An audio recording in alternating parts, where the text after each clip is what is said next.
Digimon has a long history when it comes to the world of RPGs, with the first appearing on the PlayStation back in '99, right up to this day where new games are still releasing for modern systems. Now the DS received a fair few, and some of the best were Dusk and Dawn, where at the beginning you get to choose your character who's starting out on their training journey with the hopes of making a name for themselves. This is cut short though, as it's not long before a threat to the entire Digiworld's existence appears, and you, along with your friends, are drawn into an adventure to help save it. On the gameplay front, it's all structured into a series of quests, specifically two different kinds, with Union missions slowly pushing the story forward and Species missions that are essentially side quests, where you've got to take on different tasks and complete enough of them to take on a Union quest. Because of this, it can become a bit grindy, but this is where the growth and battle system come in. You're able to carry up to 6 Digimon with you at a time, with any of your other Digimon being left in what is known as a Digifarm, where they can slowly grow without having to be used in battle. There's a nice amount of customization when it comes to this farm, with you being able to place different items that enhance your Digimon stats. Now for the battles themselves, which all play out in a first person view, you'll be fighting up to 5 enemies at any given time, with all of the Digimon in the game having different abilities and moves, and more importantly types. This is where a lot of the strategy in the game comes from, with the different elemental types of the Digimon that are either weak or effective against each other, and by using this to your advantage. Ultimately, Dusk and Dawn are pretty solid RPGs, so if you come across it for a decent price, it's well worth the pickup.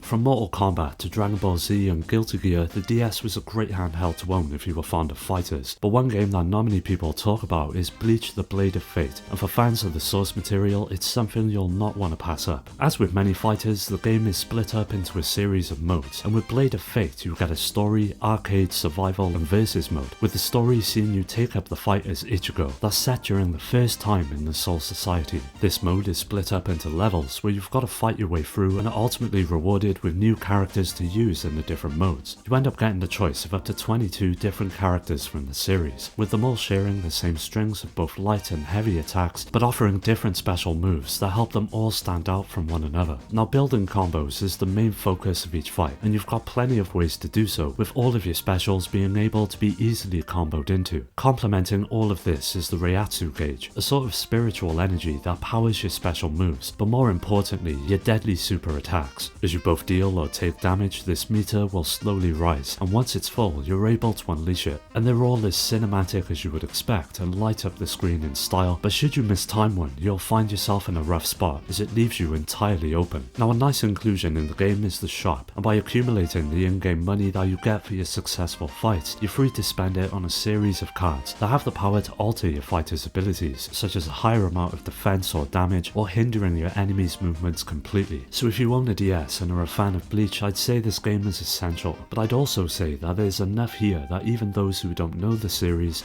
and just want a new fighter to jump into will find enough to enjoy it.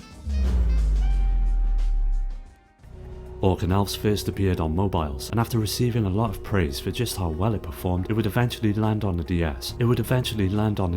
Which is the best way to experience it. The story revolves around the many aspects that made early Western RPGs so popular, and throws you into the role of an elf who sets out to take back a city that was overrun by orcs, along with a whole range of creatures looking to take it for themselves. It's a pretty bare bones approach, but there's a fair amount of NPCs dotted throughout the world that add a bit more context to the story itself, but it's clear that a lot more attention was put into the gameplay, and this is where Orc and Elves is at its best. Even though the world appears 3D, what makes things a bit different is how movement works in the game, where you're confined to a grid where each of your actions, may that be moving, attacking someone or using an item, will use up a turn. It may sound a bit strange and have the potential to make the gameplay rather slow, but thanks to the overall pace of the game, it in no way hinders the overall flow of the action. What helps this is that all of the enemies in the game also operate under the same rules, which allows you to plan ahead and approach each of them with a sound strategy in mind. What takes this even further is that each enemy type will be either weak or resistant against the multitude of attacks or spells you get to use, which adds a lot of depth to the combat. Unlike other RPGs though, there's not much in terms of character growth, with no skills to learn or upgrade as well as no customization, and instead it's all tied to a simple leveling up system that increases your general health and overall strength with every new level gained. This no-frills approach works really well, giving you the chance to just focus on the tactical aspect of the gameplay, although it would have been nice to have seen a bit more freedom in how your character develops over the course of the game. So if you're like me and are a fan of old school RPGs, then Orc and Elves is a simple yet deep adventure that's well worth jumping into.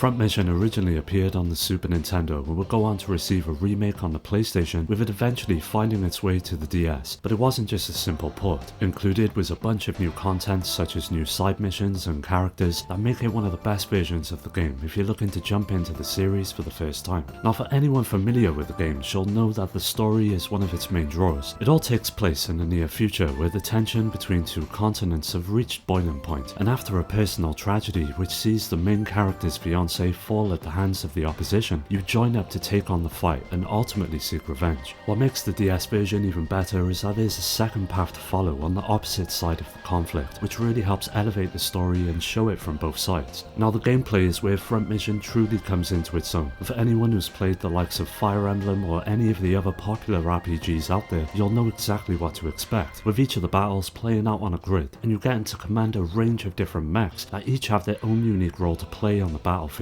May that be units that excel up close and personal, to those that have the ability to launch an assault from afar. This brings a lot of options to the table and opens the door on a wealth of tactics to utilize in order to come out on top. The other aspect of the game that stands out is the level of customization for each of your units, with you being able to choose who pilots them, as well as the several parts that make them up, and with so many of them available to buy, there's plenty of experimentation to be had. In the end, Front Mission is easily one of the better RPGs that you're going to find on the DS, with plenty of content to keep you engaged throughout its runtime. So if you've got a hunger for old school RPGs, then this is definitely one to add to your collection.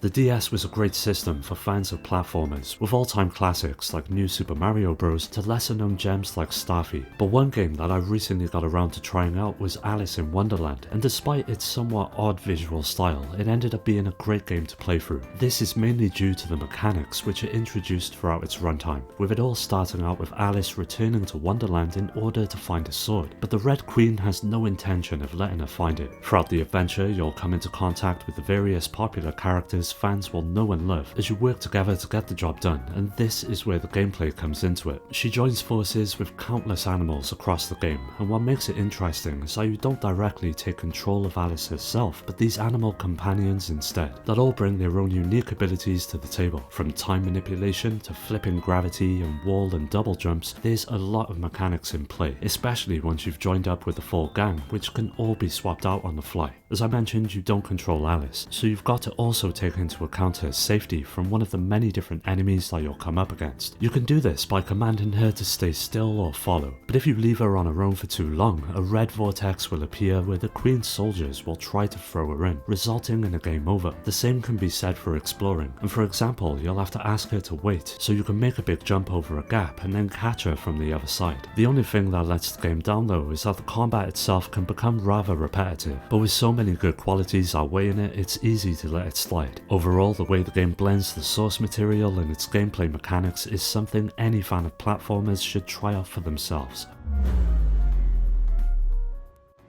The best way to describe Mr. Driller would be that it's essentially a combination of Tetris and Boulder Dash, where the main objective is to dig through differing shapes and coloured blocks to reach the bottom of a mineshaft. While it sounds like a simple matter of just drilling downward until you reach the goal, there's a few different elements that prevent this from being anything as easy as that. First of all, you've got a continuous depleting air meter, and if it runs out, you lose a life. To refill the meter, you have to pick up these capsules that give you 20% of your air back, which are mostly easy to get your hands on, but at times they'll be locked away by certain blocks with an X painted on them, which themselves deplete your air upon breaking them. This is only the real challenge that Mr. Driller presents, which at certain points can become quite hectic, especially in some of the later levels that will really test your reflexes and speed. What makes Drill Spirits a lot better than the previous games in the series though is just how much content and different modes are packed into the experience. You get the chance to unlock a range of different characters to play as, but what really helps prolong the game is the Pressure Driller mode. In this mode, the game is entirely flipped on its head, and instead of having to reach a certain depth to complete a level, it's all about outrunning a giant drill on the top screen that really amps up the stakes and alters the gameplay in a meaningful way, and in my opinion is one of the best ways to experience the concept that the game puts forward. Outside of the main game and extra modes, is a shop that lets you buy items that will help you throughout the game, such as power-ups to gain more lives or more oxygen, that really give you a fighting chance in some of the more challenging moments in the game. Even though it may not put the unique features of the DS to any meaningful use, Drill Spirits is easily one of the better puzzle games you'll find on the system.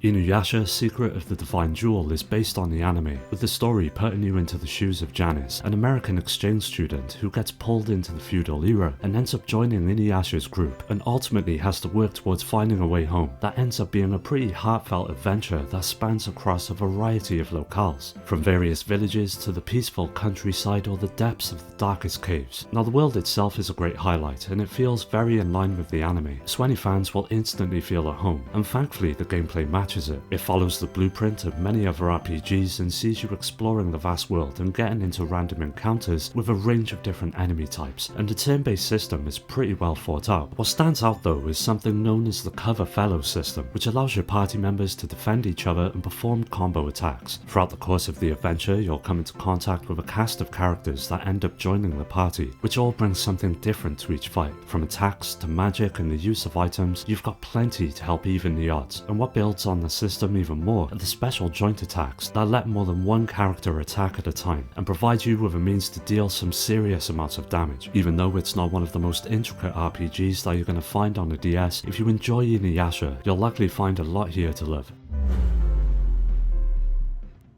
Retro Game Challenge is essentially a collection of some of the most enjoyable classic games that were released during the early days of gaming, but how it differs is how it's packaged, and instead of just giving you a list of games to choose from to play, it instead makes for an entirely different experience, with the player filling the shoes of Arino, a man who hates the fact that he completely sucks at video games, but out of nowhere a digitized version of himself appears on his DS and transforms him into a young boy by taking him back in time to experience what gaming was like back then. He leaves you there with an ultimatum: basically get good or you're done, and you'll be left here stranded forever. It's a completely bizarre but refreshing take on the usual compilation titles we see, and on the bottom screen you'll constantly see a window into your new home, essentially you and a friend sitting in front of a CRT, but on the top is where all of the action plays out. And there's a wealth of different games that really add to the overall value of the package. From Galaga style shooters to racing games and platformers, there's a huge amount of variety when it comes to the games that you're able to play. Now the main hook is acquiring points, and for every game you play you'll be presented with certain tasks to complete, such as reaching a certain level in any of the games to unlock the next. What makes Retro Game Challenge so compelling is that it constantly gives you different goals to complete in order to advance, and there are 8 of them in total, but it's the way that the game cleverly plays out which makes it so much fun to play. When it comes down to it, Retro Game Challenge offers up a great experience for fans of retro games, and the added twist and tongue-in-cheek nature of the game only adds to its overall charm. The blend of old and new is what makes it so enjoyable, so if you come across it, make sure you add it to your collection as well. The DS was built around a range of different inputs that opened it up to many new ways of play, and one of the best examples is Soul Bubbles. It sees you taking up the role of a shaman who's responsible for helping animals who have passed away on to the next life by trapping their souls in bubbles and releasing them into what the game calls a gateway. To do this, the game combines the use of both the stylus and microphone in a truly unique way, and by blowing into the microphone you're able to essentially push the bubble along and navigate it through the maze-like levels. But it's not as easy as it sounds, as there's quite a few other factors that you've got to contend with at the same time, and this is where the several masks that the game gives you come into play. All of them are mapped to the D-pad, and with a simple tap you can change between having the ability to slice your bubble into smaller ones to allow them through tighter gaps and then join them back up. Another gives you the chance to deflate your bubbles and enemies, with the other allowing you to draw new bubbles and recapture any of the lost souls that may have got away. All of these mechanics work with the intuitive controls to create one of the best games to take advantage of all of the DS had to offer. There's plenty of content as well, with just over 40 levels spread across 8 different worlds that each have their own theme and different obstacles to overcome. For example, there's levels that possess high wind that obviously make everything a bit harder and forces you to rethink your approach, and there's plenty of examples of this throughout the game, which really helps the gameplay feel and more importantly stay fresh throughout a playthrough. For a game with such a simple concept, Soul Bubbles ends up being one of the more challenging yet unique games that you're going to find on the DS.